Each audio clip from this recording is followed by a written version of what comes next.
welcome. Today we're going to have a nature walk talk on the ocean shore. I hope that you can hear me. As I came here, I was thinking, it's really a rough day. I'm not going in today. But then I looked and I saw, perhaps you can see it in the distance, there's a lone sailor in that little sailboat. A brave soul, I must say.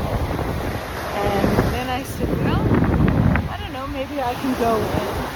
And then I looked on the shore and I saw these things.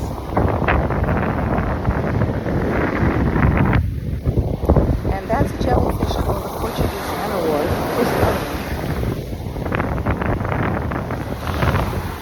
And they have a nasty sting, so you don't want to go in the water when they're around. So my nature adventure is going to be on the seashore with you. And I think the message that I have today, and I hope you can hear it because it's pretty windy, is look around for signs. Look around for signs that encourage you to do something or discourage you from doing something.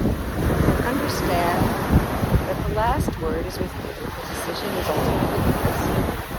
But when you have a choice of whether to, for instance, go in the ocean or not go in the ocean, even if you're a strong swimmer, and even if there isn't an undertow, look around and see whether or not you stay safe